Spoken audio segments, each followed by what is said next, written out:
God, that look hot. And आज की इस वीडियो में मैं एक स्लेशर मूवी को एक्सप्लेन करने वाला हूँ, जहाँ पर दो ट्विंस ब्रदर एक पत्थर से इफेक्टेड होकर कैनिबल्स बन जाते हैं। तो मूवी की स्टार्टिंग में हमें एक पोस्टमैन को दिखाया जाता है, जो जंगल में एक घर में लेटर देने के लिए आया हुआ होता है। वो उस घर की काफ़ी बेल बजाता, लेकिन उस घर के अंदर एक बूढ़ी औरत खून से सने हुए कपड़े धो रही होती है।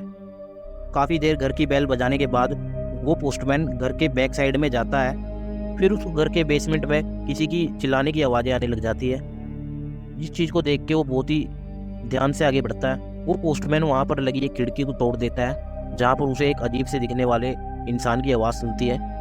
पोस्टमैन वहीं पर चौंक जाता है और उस आदमी को बाहर निकालने की कोशिश करता है, लेकिन उस पोस्टमैन को कोई बेसमेंट के अंदर ही खींच लेता है। फिर सीन शिफ्ट होता है, जहाँ हम उसी जंगल में कुछ स्टूडेंट्स और टीचर को देखते हैं, कैंपिंग की तैयारी करते हुए देखते हैं। फिर हम देखते हैं उसी ओल्ड लेडी को, जो कि एक मरा हुआ जानवर उसी बेसमेंट में लेके जा रही होती है।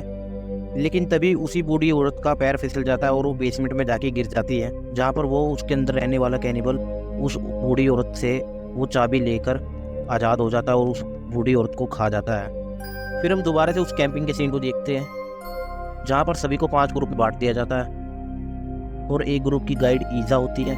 इसके ग्रुप में 5 बच्चे होते हैं, जिनका नाम बार्डिक, जूलियट, डैनियल, एनियल और मूवी की मेन कैरेक्टर जोसिया होता है। अब ये लोग अपना सामान लेकर ट्रैक पर निकल पड़ते हैं। अब चलते चलते इनको रात हो जाती है। फिर ये एक जगह पर रुककर कैंपिंग करते हैं। फिर ये सारे स्टूडेंट अपने आप को अपनी बैक स्टोरी बताने लग जाते हैं कि स्टूडेंट अपनी अपनी लाइफ में कैसे डिप्रेस हो जाते हैं, और इसी चीज़ को दूर करने के लिए वो उस ट्रिप पर आए थे। इनकी बातों के दौरान वहाँ पर कुछ झाड़ियों में आवाज़ें आने लग जाती है, जिनको देखने के लिए ईसा धीरे धीरे आगे बढ़ती है। फिर करीब जाने के बाद उनको पता चलता है कि वहाँ पर एक भेड़िया होता है। फिर वो लोग चैन की सांस लेते हैं और अपने अपने कैंप में सोने के लिए चले जाते हैं। अगर डैनियल को नींद ना आने की वजह से वो डेक के पास चला जाता है। फिर वो मोबाइल के ज़रिए इंस्टाग्राम चलाने लग जाता है। फिर हम किसी को डैनियल के करीब आते हुए देखते हैं, जो डैनियल को पकड़ लेता है और दिखने में काफ़ी ज़्यादा मोटा और हट्टा कट्टा होता है, और वो बहुत ही ज़्यादा अजीब सा होता है। वो आदमी डैनियल को पेड़ पर पटक पटक कर मार देता है और उसकी बॉडी को खाने के लिए ले जाता है। और फिर अगली सुबह डैनियल के ना आने पर ईसा बहुत ही ज़्यादा परेशान हो जाती है, क्योंकि वो सारे बच्चे उसकी जिम्मेदारी थे और फिर सारे बच्चे उसको आसपास ढूंढने लग जाते हैं। फिर जोसिया को पेड़ के ऊपर ताज़ा खून दिखता है, जिसकी वजह से वो लोग बहुत ही ज़्यादा डर जाते हैं। फिर ईसा डिसाइड करती है कि वो जोसिया और जूलियट के साथ डैनियल को ढूंढने के लिए जाएगी। तब तक एनियल और बार्टन उनके आने तक कैंप में इंतज़ार करेंगे। ये तीनों डैनियल को ढूंढते ढूंढते उसी घर पर पहुंच जाते हैं, जहां पर वो दोनों कैनिबल भाई रहते थे। अब ये तीनों घर के अंदर जाते हैं, जहां पर उन्हें सब कुछ बिखरा हुआ नज़र आता है। तभी उन दोनों भाइयों में से एक भाई घर के अंदर आ जाता है, जिसकी आवाज़ उन तीनों को सुन जाती है, जिसकी वजह से ये लोग बेसमेंट में छुप जाते हैं, जहाँ पर उन लोगों को डैनियल की कटी हुई लाश मिलती है। इसको देख के ये तीनों डर जाते हैं। इतनी देर में डैनियल की बॉडी में रखा हुआ जो मोबाइल होता है वो बजने लग जाता है, जिसकी आवाज़ ऊपर खड़ा हुआ कैनिबल सुन लेता है। वो कैनिबल आवाज़ सुन के नीचे आ जाता है, इसीलिए जोलेक और जोसिया उस छोटे से होल से बाहर आ जाते हैं, मगर एजा अंदर ही रह जाती है। फिर वो मॉन्स्टर एजा का गला काटकर बाहर फेंक देता है, जो सीधा उनके पैरों के पास आकर गिरता है। ये दोनों मदद के लिए वहाँ से भागते और भागते भागते उन्हें एक और घर मिलता है।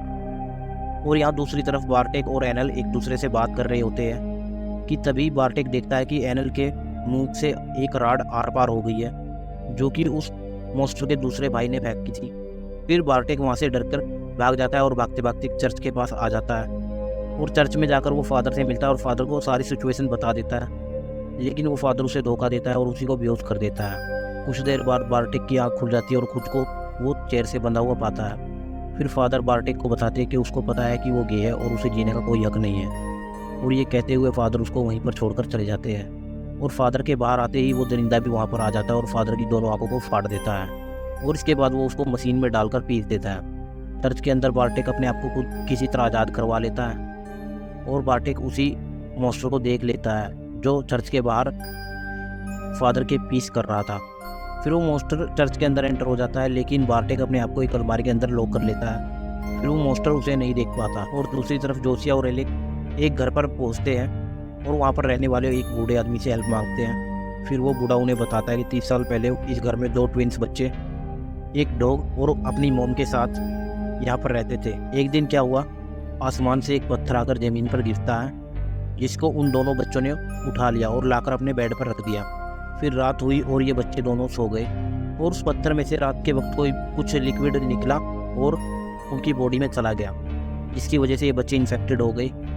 फिर सुबह होती है और उनकी मॉम उसे ढूंढने लगी और उन्हें ढूंढते ढूंढते बेसमेंट तक पहुंचती है। यहाँ पर उन्होंने अपने बच्चे को, अपने ही डॉग को खाते हुए देखा और वो इतनी डर गई, जिसके बाद उन्होंने उन दोनों बच्चों को वहीं पर बंद कर दिया। फिर इस चीज़ के बाद वो अपने बच्चों को मरे हुए जानवरों को खिलाने लगी ताकि वो किसी इंसानों पर हमला ना करे।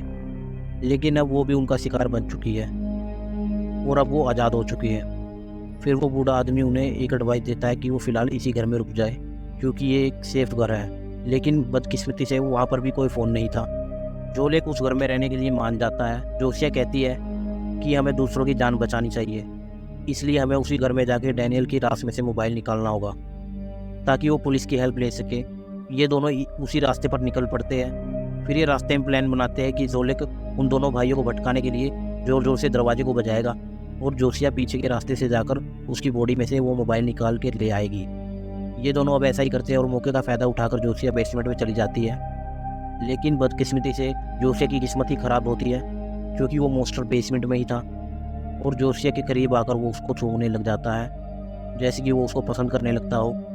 और इतने में ही पीछे से जोलिक आकर उस मॉन्स्टर के पेट में चाकू मार देता है, लेकिन उसको कुछ भी नहीं होता है और वो मॉन्स्टर उल्टा जोलिक की ज़बान को निकाल कर खा जाता है। कुछ देर बाद जोसिया की आँख खुलने पर वो अपने सामने जोलिक को बहुत ही ज़्यादा जख्मी हालत में पाती है और वो खुद भी जंजीरों में बंधी हुई होती है और वो काफ़ी मुश्किल से अपने दोस्त की हेल्प करने की कोशिश करती है।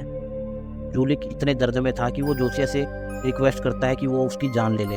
ज़्यादा रिक्वेस्ट करने के बाद मजबूरी पर आकर जोसिया अपने दोस्त को मार देती है। फिर हम ऊपर देखते हैं जहाँ पर एक भाई आराम करता है और वो दूसरा मॉन्स्टर शिकार करने के लिए बाहर चला जाता है। और इसके बाद नीचे बेसमेंट में जोसिया अपनी चैन तोड़ देती है और एक चाकू लेकर ऊपर की तरफ बढ़ने लग जाती है, क्योंकि वो अपने फ्रेंड्स की मौत का बदला लेना चाहती थी। इसलिए जोसिया ऊपर जाकर चाकू लेकर उस दरिंदे को सोता हुआ देखकर उसके पेट में चाकू मार मार कर उसे वहीं पर मार देती है। और दूसरी तरफ हम उसी बूढ़े आदमी को देखते हैं जिसने जोसिया और जोलिक को उन दोनों भाइयों की कहानी सुनाई थी। उस बूढ़े इंसान को महसूस होता है कि उसके घर के बाहर कुछ है और फिर वो अंदर से गोली चला देता है और फिर वो बाहर जाकर देखता है तो उसे बार्टेक दिखता है जिसको गोली लग चुकी थी और बार्टेक भी वहीं पर मर जाता है। फिर हम जोसिया को भागते हुए देखते हैं जो जंगल से निकलने का रास्ता देख रही और इतने में ही उसे पुलिस ऑफिसर की कार दिखती है जिसको वो सारी बात बता देती है। फिर वो ऑफिसर उसके साथ उसी कैंप की तरफ जाने लग जाता है। फिर रास्ते में उसी मॉन्स्टर के दूसरे भाई की बॉडी सड़क पर पड़ी हुई मिलती है। वो ऑफिसर जोसिया के मना करने के बावजूद भी उसे चेक करने के लिए आगे बढ़ता है और तभी वो मॉन्स्टर उठकर खड़ा हो जाता है और उस ऑफिसर के कुल्हाड़ी के साथ 2 टुकड़े कर देता है। फिर ऑफिसर को मारने के बाद वो मॉन्स्टर जोसिया की तरफ बढ़ने लग जाता है। फिर जोसिया कार स्टार्ट करके वहाँ से जाने की कोशिश करती है, लेकिन इससे पहले वो उस मॉन्स्टर को गाड़ी चढ़ा देती है और उसके ऊपर बार बार गाड़ी चढ़ाती है और तब तक चढ़ाती है ताकि उसको ये लगे कि वो मर ना गया हो। और लास्ट सीन में वो वहाँ से कार लेकर चली जाती है। फिर हमें रात का सीन दिखाया जाता है और वहाँ से 2 शराबी गुजर रहे होते हैं और फिर हमें पता लगता है कि वो दोनों मॉन्स्टर जिंदा हो जाते हैं। इससे हमें पता लगता है कि ये दोनों भाई एक दूसरे के साथ कनेक्टेड है और फिर ये मूवी यहीं पर एंड हो जाती है।